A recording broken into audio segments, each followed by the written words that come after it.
Ça y est, c'est bon, Samsung a présenté officiellement ses Galaxy S26, S26 Plus, S26 Ultra et vous connaissez la chanson, évidemment que je les ai pris en main. Je vous propose de passer en revue ce que j'ai détesté, ce que j'ai trouvé, comme ça, moyen, et de ce que j'ai adoré. Parce qu'il y a des trucs que j'ai adoré quand même. Hop, avant de vous révéler tous les secrets des Galaxy S26, je vous propose de faire une petite pause sécurité. Comme tout le monde, mon smartphone, c'est ma vie. Mes amis, mes messages, mes comptes en banque et même mes courses, tout ça passe par ce petit objet. Et c'est là qu'intervient Bitdefender et sa solution Bitdefender Mobile Security. Alors contrairement à d'autres, Bitdefender propose une solution 100% européenne. Donc en termes de confidentialité et de respect du RGPD, c'est exemplaire. Ce qui fait que vos données ne partent pas n'importe où. Et comme moi, je suppose que vous en avez marre des appels de démarchage et des différentes arnaques. Eh ben sachez que le filtrage proposé par Bitdefender Mobile Security, il est vraiment solide. Déjà, il embarque une protection anti-malware et une protection anti-hameçonnage, le tout basé sur l'IA. C'est simple, tous les liens qu'on vous envoie, ils sont analysés de façon minutieuse pour une navigation 100% sécurisée. Il est capable de détecter les activités suspectes des autres applications installées sur votre smartphone, ou encore vérifier que vos données sensibles n'ont pas fuité sur internet. Et tout ça sans que la batterie de votre smartphone fonde. Ni vos économies d'ailleurs, puisqu'elle coûte moins de 1,50€ par mois. Allez, on remercie Bitdefender de soutenir notre chaîne YouTube, tous les liens sont dans la description. Retour à la vidéo.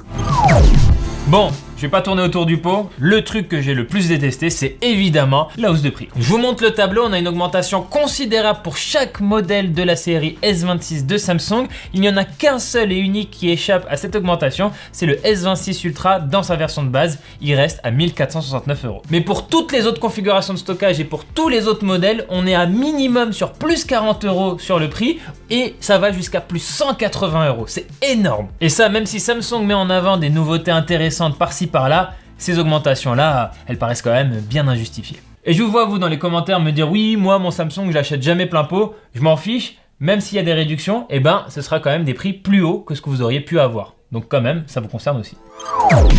Deuxième point qui me frustre beaucoup sur ces Galaxy S26, c'est qu'on n'a pas d'aimant au dos des smartphones. Mais pourquoi on veut un aimant en fait? Eh bien regardez, chez Apple, on a MagSafe depuis super longtemps sur les iPhones et c'est trop pratique. La charge sans fil, elle est optimisée. Et en plus de ça, on a des accessoires au top du top. Ensuite, même Google s'y est mis il n'y a pas longtemps avec ses Pixel 10. Donc forcément, logiquement, j'ai envie de dire, on attendait que les S26 fassent la même chose. Et on n'a pas ça. Franchement, incompréhensible. Pour moi, c'est un vrai loupé de Samsung et c'est littéralement un argument en moins pour vendre les S26. Franchement, ça me frustre vraiment.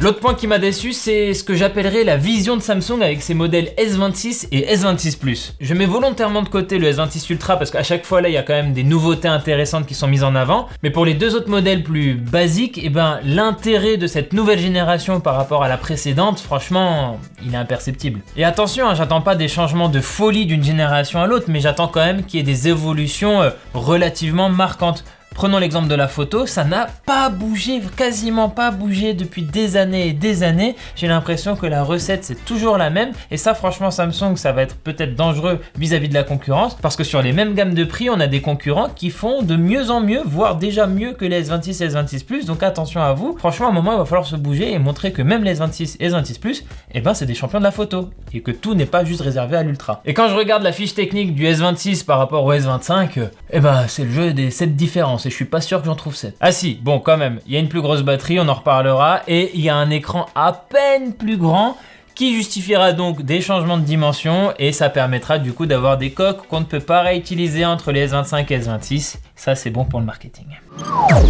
Bon, ça c'était pour le négatif, voire le très négatif. Maintenant on va passer au tiède. C'est ni bon, ni mauvais, ou du moins en tout cas je sais pas encore trop quoi en penser. Et on va commencer justement par les batteries. Alors on a une batterie un peu plus grosse de 4300 mAh pour le S26. Sur les S26 Plus et les S26 Ultra, ça ne bouge pas, respectivement 4900 et 5000 mAh. Globalement cette formule elle a fait ses preuves chez Samsung. Sur un Ultra j'ai rarement eu à me plaindre de la batterie. Sur le S26 ça va sans doute faire un petit peu de bien quand même, hein, ce boost de batterie. Mais on pourrait regretter qu'il n'y a toujours pas de batterie silicium carbone chez Samsung. Bon, attention. C'est vrai que les marques chinoises misent à fond sur cette technologie et j'y crois beaucoup hein, d'ailleurs aussi parce qu'elle est intéressante, elle permet d'avoir une plus grosse capacité de batterie dans moins d'encombrement, donc franchement c'est intéressant sur le papier. Et il y a déjà des produits très prometteurs qui sont sortis avec cette technologie, mais Samsung est beaucoup plus conservateur, sauf que là en vrai j'ai envie de vous dire, ça passe encore. Je pense pas que les gens vont se plaindre de la batterie des S26, en tout cas pas du S26 Ultra. Et de mon côté, pour être honnête avec vous, j'attends encore vraiment le côté game changer Le silicium carbone, c'est très prometteur, mais je pense pas qu'on a encore eu un boom, un produit qui nous a vraiment montré, ok, là maintenant, faut que tout le monde s'y mette. C'est encore un peu en développement, quoi. Bref, il faudra des tests complets évidemment pour se faire un avis sur ces batteries, et à l'heure actuelle, je peux tout simplement pas vous en dire plus. Côté performance, c'est comme pour les batteries, j'attends globalement de voir, mais j'ai quand même bon espoir, j'ai envie d'être optimiste, je vous explique. Pour le Ultra, c'est très simple d'être optimiste, on a tout simplement la meilleure puce de Qualcomm, le Snapdragon 8 Elite Gen 5, et en plus de ça, on a évidemment Samsung qui nous explique comment Qualcomm a vraiment peaufiné ses puces spécifiquement pour les Galaxy S. Bon, globalement, c'est beaucoup de marketing, je pense. Et à côté, on a les S26 et S26 Plus qui ont un Exynos 2600. Je sais, ça peut faire l'effet d'une douche froide pour certains, qu'on n'ait pas un Snapdragon sur tous les modèles, mais j'ai envie de vous rassurer, de toutes les rumeurs qu'on avait eues jusqu'à présent sur l'Exynos 2600, vraiment c'était très prometteur. On avait des résultats de benchmark qui montraient que cette puce, c'était peut-être enfin la vraie grande bonne puce de Samsung, et vraiment, j'ai envie de vous partager cet enthousiasme, quoi. D'ailleurs, cette Exynos 2600, c'est la toute première puce conçue par Samsung qui est gravée en 2 nanomètres, donc j'ai aussi bon espoir côté efficacité énergétique, mais là encore, on attend les tests. On reste dans la section des choses que j'ai trouvées moyennes, mais on se rapproche de ce que j'aime bien quand même en parlant du design. Parce qu'avec le design des Galaxy S26, Samsung fait ce qu'il sait très bien faire, mais ça reste diablement efficace. Donc voilà, pas de surprise, mais c'est un design que j'aime toujours autant. C'est élégant, c'est beau, c'est bien dans la main. D'ailleurs, il y a eu un petit travail qui a été fait sur le modèle Ultra pour qu'il s'harmonise, j'ai envie de dire, avec le S26 et S26 Plus. Concrètement, ça veut dire quoi? On a des coins plus arrondis. Et ça a d'ailleurs une conséquence sur le S Pen, qui est toujours intégré dans le modèle Ultra. Ça reste une signature de Samsung unique sur le marché. Et bien ce stylet, lui aussi, il adopte un format plus arrondi au bout pour bien s'intégrer dans le design. Et attention, du coup, si vous le rangez à l'envers, ça se voit. C'est rien de dramatique, c'est juste bizarre. Donc voilà.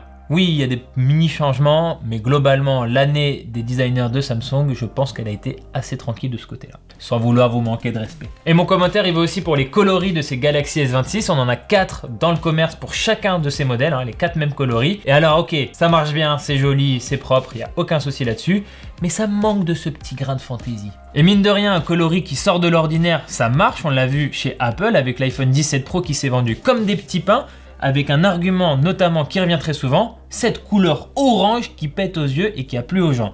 Donc Samsung, quand il n'y a pas trop de différence de design d'une génération à l'autre, on pourrait peut-être miser sur un coloris qui saute aux yeux, parce que quand les autres verront ce produit dans la main de quelqu'un, ils se diront « Ah, il a le S26 Ultra lui ». Alors que là, bon, avec du blanc, du noir, du violet et du bleu, quelqu'un qui va voir le S26 Ultra, il va peut-être hésiter, il va se dire c'est le S25, le S26 Ultra, je sais pas. Et on passe maintenant enfin à ce que j'ai adoré sur ces Galaxy S26, et mention spéciale tout d'abord au S26 Ultra avec sa fonction Privacy Display. Alors en français, cette option elle s'appelle affichage confidentiel et c'est une exclusivité donc du S26 Ultra. De quoi il s'agit? Cette option d'affichage confidentiel, elle permet de cacher ce qui est affiché sur votre écran aux personnes qui se tiennent autour de vous, et du coup en fait il n'y a que la personne en face de l'écran, donc vous a priori, qui voit parfaitement bien ce qui est affiché.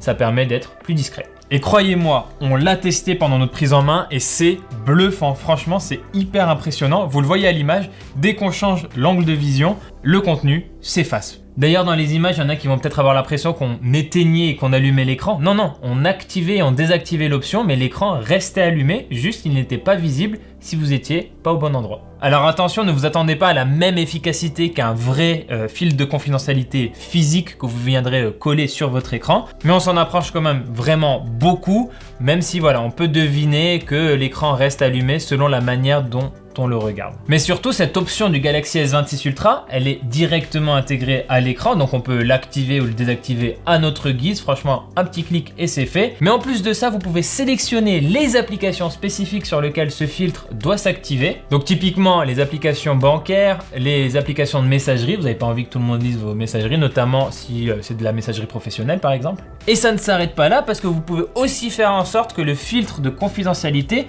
s'active uniquement sur une zone précise. Donc quand vous avez des notifications qui entrent, tout l'écran reste visible, mais pas la notif. Ça, franchement, c'est sans doute le truc le plus bluffant du Galaxy S26 Ultra, parce que regardez à quel point c'est juste visuel. On voit tout l'écran très bien, sauf ce rectangle noir. Donc on devine que la personne a reçu une notif, mais impossible de savoir quoi. Et dernier cas de figure, le filtre peut aussi s'activer uniquement quand vous entrez votre schéma de déverrouillage ou que vous entrez un code PIN, un mot de passe, etc.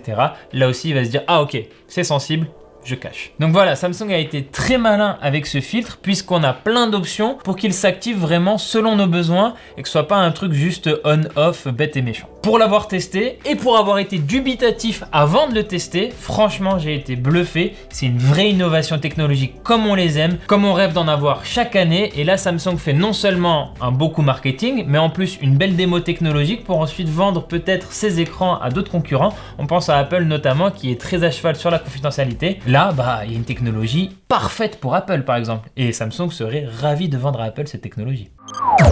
Autre chose que j'ai adoré, enfin une vraie amélioration côté charge rapide pour le Galaxy S26 Ultra. On ne reste plus limité aux 45 watts, on passe enfin aux 60 watts filaires. Alors on reste loin de certaines marques chinoises qui sont à 80, 90 voire 120 watts. Pour vous donner une idée, Samsung promet qu'on peut recharger 75% du S26 Ultra en 30 minutes et je trouve ça très correct. L'idéal aurait sans doute été d'aller chercher du 80 watts pour vraiment discuter vraie charge rapide, mais 60 watts c'est déjà franchement pas mal. Bon par contre cette bonne nouvelle elle en cache une moins bonne, c'est qu'on reste à 45 watts pour le S26 Plus, pourquoi pas, mais on reste aussi à 25 watts pour le S26 classique et on souffle. Surtout quand, je le rappelle, on a une grosse hausse de prix. Franchement, c'est dommage. Et au passage, la charge sans fil du S26 Ultra, elle passe à 25 watts et on reste à 10 watts pour S26 et S26 Plus en sans fil.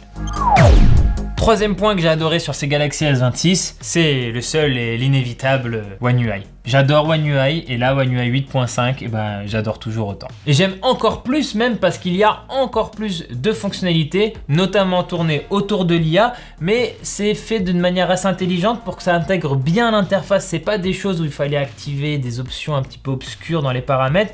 Tout se fait de manière plutôt naturelle, en tout cas c'est ce que veut faire Samsung et je trouve qu'ils le font plutôt bien. Je pense à la retouche photo, au clavier un peu plus intelligent, à la structuration de vos idées, un nouveau bouton Finder, la prédiction de vos usages, la bonne communication entre les applications, enfin bref, il y a énormément de choses, il y a tellement de choses qu'on a prévu carrément d'en faire une autre vidéo. Je vous mets le lien dans la description dès qu'elle sort. Bref, voilà un petit tour d'horizon de ces Galaxy S26. Alors évidemment, ça promet d'être d'excellents smartphones, j'ai envie de vous dire encore heureux.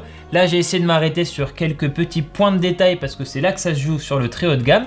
Il y a des choses qui sont vachement bien, surtout sur les S26 Ultra. Et à côté de ça, on regrette certaines formes d'immobilisme de Samsung, notamment sur les S26 et S26 Plus. C'est toujours un petit peu dommage. Et globalement aussi, Samsung reste Samsung et peut compter sur son interface très bien léchée, très affinée, qui mise toujours autant sur l'IA et qui est d'ailleurs largement en avance sur la concurrence de ce point de vue. Ces Galaxy S26 de Samsung, ils viennent évidemment tout juste d'être annoncés. Ils sont actuellement disponibles en précommande et la vente aura lieu le 11 mars 2026. Et normalement, si tout se passe bien, on aura un test complet d'ici là. Voilà, c'est tout pour cette vidéo. Merci de l'avoir regardé jusqu'au bout. N'hésitez pas à vous abonner à la chaîne YouTube de Frandroid et aussi à aller jeter un coup d'œil à notre chaîne secondaire qui s'appelle Unlock. On essaye de faire des actualités plus régulièrement pour rester au contact évidemment de la tech. Quant à moi, je vous dis à très vite dans une prochaine vidéo, pas sur Frandroid évidemment.